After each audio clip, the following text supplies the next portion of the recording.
말씀 보겠습니다. 에스더 7장 7절에서 10절까지의 말씀입니다. 천천히 주의 말씀을 봉독합니다. 왕이 노하여 일어나서 잔치 자리를 떠나 왕궁 후원으로 들어가니라. 하만이 일어서서 왕후 에스더에게 생명을 구하니 이는 왕이 자기에게 화를 내리시기로 결심한 줄 알미더라. 왕이 후원으로부터 잔치 자리에 돌아오니 하만이 에스더의 앉은 걸상 위에 엎드렸거늘 왕이 가로되 저가 궁중 내 앞에서 왕후를 강간까지 하고자 하는가? 이 말이 왕의 입에서 나오매 무리가 하만의 얼굴을 싸더라.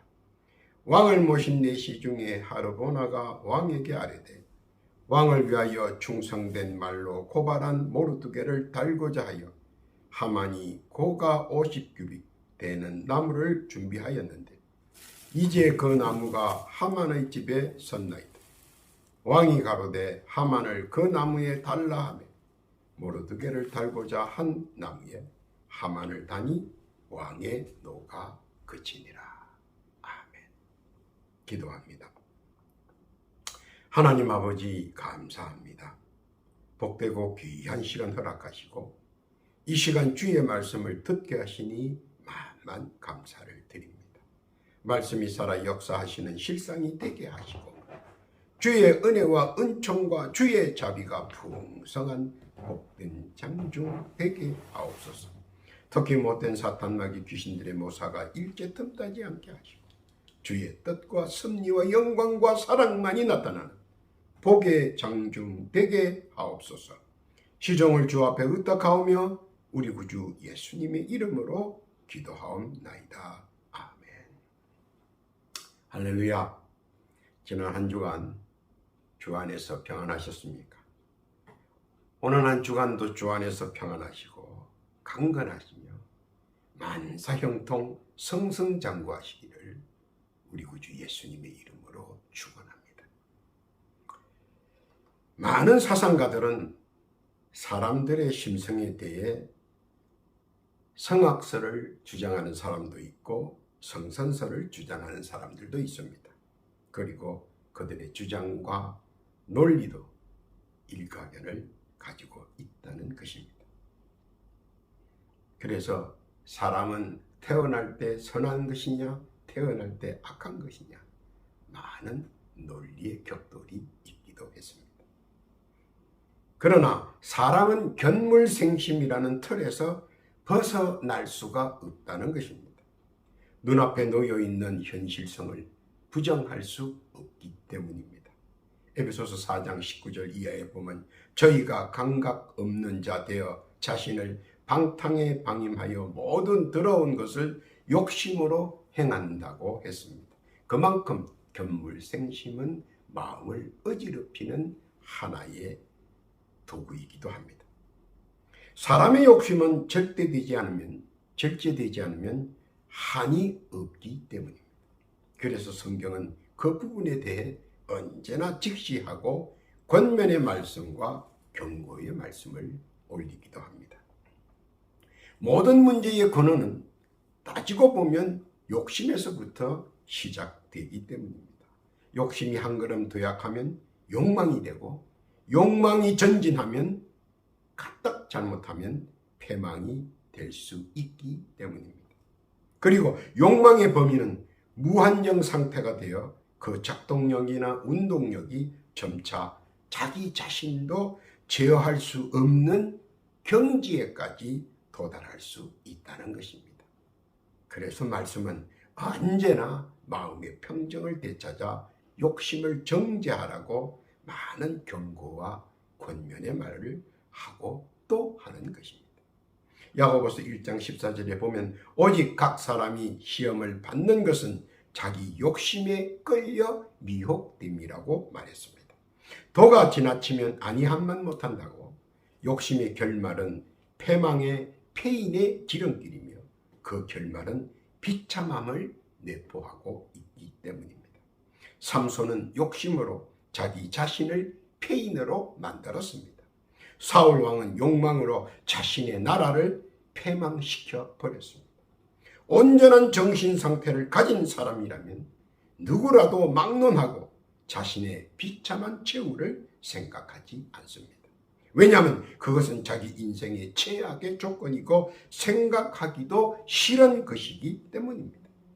그러나 그러한 생각이나 계획을 했든 안 했든 우리에게는 알게 모르게 생각하기도 싫은 것들이 늘상 우리를 따라 붙기도 합니다. 또 우리나라의 정서상 몸의 모습을 상하게 하는 일은 원하지 않기 때문입니다. 그럼에도 불구하고 통계를 보면 많은 사람들이 자기가 원하든 원하지 않든 알게 모르게 비참한 최후를 맞이하고 있다는 겁니다. 일터에서, 도로에서, 여행지에서, 관광지에서 전혀 상상할 수 없는 일들로 인해 자기 생각과는 별개로 비참한 최후를 맞이하게 되는 경우가 종종 있다는 것입니다. 그러므로 우리의 염려 가운데 어느덧 한 부분이 되어가기도 합니다. 그래서 많은 사람들이 새벽이나 무시로 기도할 때 들어가는 문구가 있습니다. 모든 위험과 사고에서부터 지켜달라고 말입니다. 그만큼 자기 자신도 어떻게 해볼 도리가 없는 예기치 않는 사고나 사건으로 인해 신체의 일부가 훼손되는 경우를 두려워하고 있기 때문입니다. 그러나 너무 돌발적 상황에서 시작되는 것이라 늘상 마음을 졸이며 마음이 쓰이기도 합니다. 그러나 이런 경우야 어쩔 수 없다 하더라도 또 다른 예가 있는데 그것은 자기 자신이 만드는 경우일 것입니다. 물론 이 경우도 두 가지 경우가 있습니다. 무엇인가 발전을 위해 실험하다가 예기치 않게 발생하는 사고는 심각한 장애나 비참한 결과를 만들 수 있습니다. 그러나 이런 경우는 오히려 의인이나 영웅으로 호칭을 받을 수 있습니다. 더 나아가 집안과 가문의 자랑거리일 수도 있습니다. 그러나 또 다른 하나는 바로 이런 경우입니다. 본문의 말씀에 나오는 하만 장군처럼 타인을 그렇게 만들려고 하다가 오히려 반대로 자기가 비참한 최후를 당하는 경우를 말입니다. 타인을 해하기 위해 만든 올무가 반대로 자신에게 커다란 올무가 되어 빠져나올 수 없는 큰 거물에 허우덕 될수록 더욱더 조여들어 사나운 형세가 되고 결국은 비참한 최후를 맞이하게 되어 버린다는 것입니다. 모든 사람들은 그렇게 되기를 바라지 않습니다. 그런 종말이나 비참한 최후를 그 누구도 원하지 않기 때문입니다. 그런데 좀 특이하게 하만은 그렇게 자신이 만들고 또 자신이 만든 걸작품에 자신이 말려들어 타인에게 줄 고통이 자신에게로 향하고 날았다는 것입니다. 돌이켜보면 그는 왕을 도와 왕권을 확립하는데 큰 힘을 보탰습니다. 그리고 왕을 도와 왕이 싫어했던 왕비의 척결을 위해 일정 부분 도왔습니다. 그리고 에스더를 위해 신분을 세탁시켜 주었습니다. 또한 에스더가 왕비가 될 수 있도록 음으로 양으로 도와주었습니다. 그래서 왕과 왕비 에스더와 하만 장군 이 세 사람 사이는 무척이나 좋았습니다. 하만 장군은 온 세상이 제 것 같았을 것입니다. 1인 지하 만인 지상의 신분에다 왕의 신임을 툭툭이 받고 또 에스더와의 관계도 돈독했습니다. 그러나 왕비 에스더와 모르드게와의 관계성이 점차 가까워지는 것을 보자 그는 불안하기 시작합니다. 그래서 그는 점차 그들을 감시하고 경계하며 둘 사이를 이간하기 위하여 작전을 꾸미기 시작합니다. 그러다 그는 에스더와 모르드게가 예배를 위해 자주 모임을 하고 만나고 있다는 사실을 알게 되었습니다. 이에 그는 서로를 못 만나게 하려고 모르드게의 왕성 출입을 제안합니다. 그리고는 모르드게를 고립시키고 자기의 정치적 입증을 위해 모르드게뿐만 아니라 하나님을 믿는 유대인들을 모두 척결하기로 작정합니다. 참으로 무시무시한 일을 꾸미고 있습니다.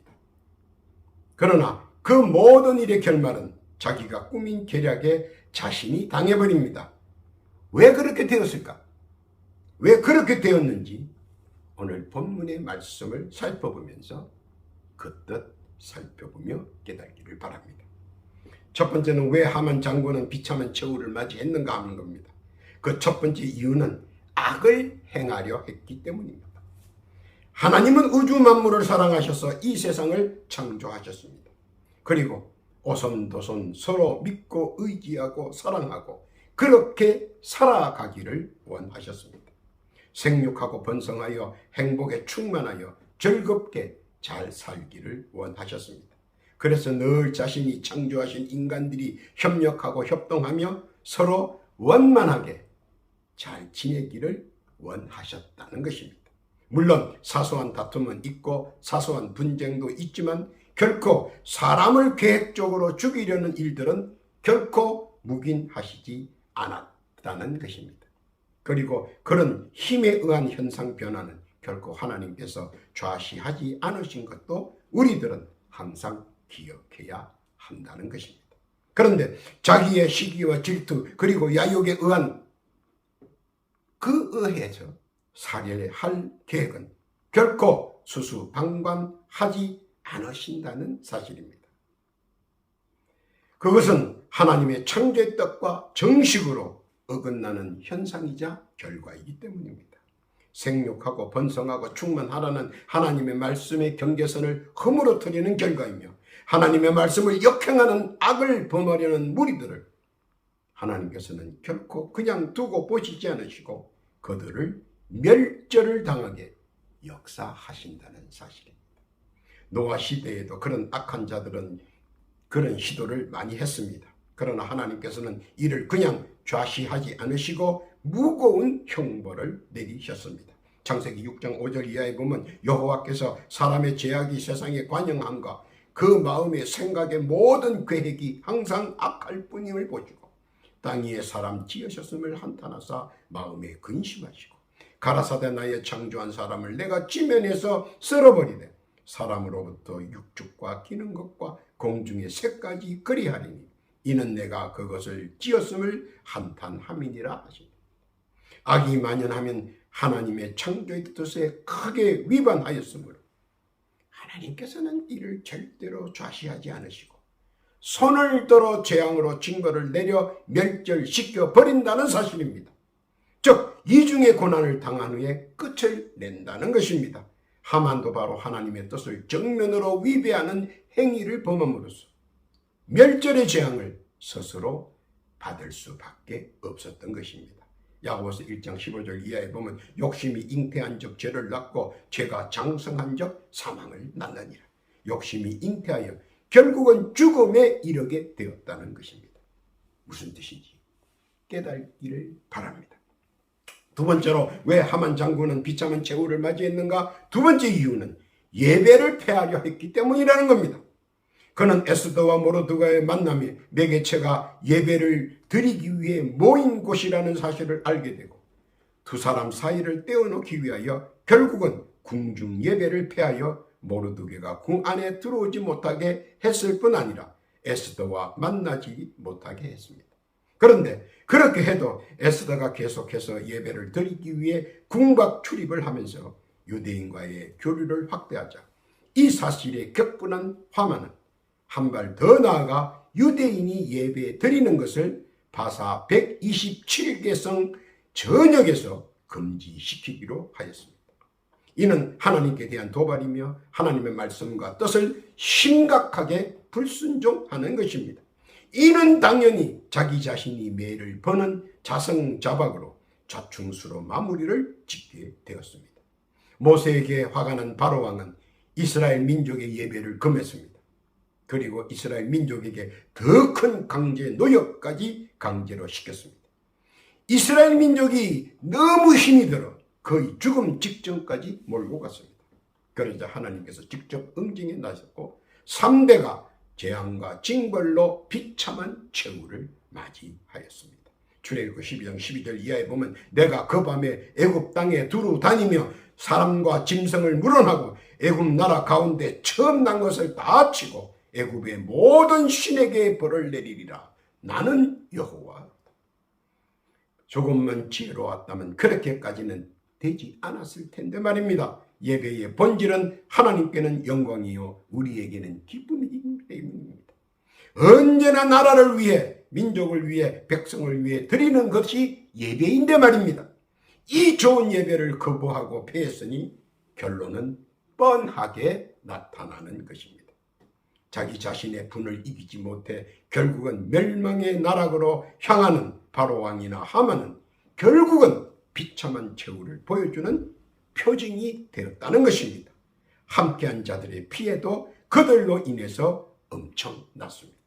하나님의 예배를 금하거나 패하는 자의 말로는 자기 자신뿐만 아니라 자녀, 일가, 가문까지 멸절의 징벌을 받는다는 사실, 오늘 본문을 통해 깨달아야 할 것입니다. 갈라디아서 5장 26절 이하에 보면 헛된 영광을 구하여 서로 격동하고 서로 투기하지 말라고 주께서 엄밀히 경고하시는 것입니다. 격동과 투기는 비참한 최후의 지름길이라는 사실을 말입니다. 무슨 말씀인지 깨닫기를 예수님의 이름으로 부탁합니다. 셋째, 왜 하만 장군은 비참한 최후를 맞이했는가? 그 세 번째 이유는 하나님을 믿는 자 모두 죽이려 했기 때문입니다. 그는 의도적으로 유대인을 배척했으며 또한 자신의 정치적 목적을 위해 점차 더 큰 핍박을 계획하고 기획했습니다.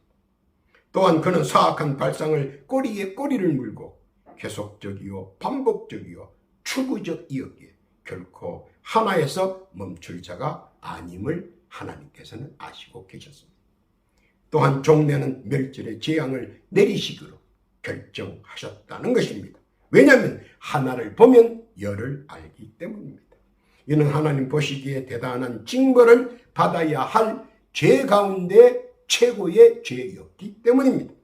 그의 발상은 극악무도한 것이었으며 천벌을 받을 것임을 알고 행하였다는 점에서 더더욱 멸망을 당할 자로 낙인이 찍혀버렸다는 사실입니다. 헤롯 왕은 믿는 자들을 핍박하고 십자가에서 참혹한 고통으로 죽어가게 했습니다. 그런데 역으로 그도 그와 비슷한 과정을 겪으며 죽어가게 했습니다. 고통과 비명 속에서 충에게 먹히는 고난과 고통을 수반하며 죽어갔습니다. 사도행전 12장 23절 이하에 보면 헤롯이 영광을 하나님께로 돌리지 아니하는 거로 주의 사자가 고친이 충이 먹어 죽으니라. 얼마나 큰 고통 속에 죽었냐 하는 것입니다. 그런데 그 자신도 자신이 행한 그대로 비명 횡사하였습니다. 얼마나 참혹하고 고통스러운 비참한 최후인지 말입니다. 그런데 하만은 자신의 권력에 도움이 되지 않는다고 생각하고 이곳에 있는 유대인뿐만 아니라 전국 127개 성에 있는 모든 유대인을 전부 몰살시킬 계획을 꾸미고 있었다는 것입니다. 너무 큰 악행을 계획하고 저지르기 위해 분주합니다. 과연 실현되었을까요? 결코 하나님께서 보고만 계시지 않는다는 겁니다. 출애굽기 14장 14절 이하에 보면 여호와께서 너희를 위하여 싸우시리니 너희는 가만히 있을지어다. 선별적이고 강제적으로 현상을 변경하려는 것은 결코 바람직한 일이 아닌데도 그는 많은 이들의 말에도 불구하고 처참한 일을 시도합니다. 이는 하나님께서 처음부터 마지막까지 바라보고 계십니다. 깨닫지 못하는 자의 미련이 고스란히 나타나고 있기 때문입니다. 반전을 소리 소문 없이 완벽하게 행사하시는 겁니다. 믿는 자는 하나님께서 끝까지 보호하신다는 사실 믿으시기를 바랍니다. 하만은 결국은 비참한 최후를 맞이하게 되었고 또한 모두에게 경각심이 되었고 표본이 되었다는 사실입니다.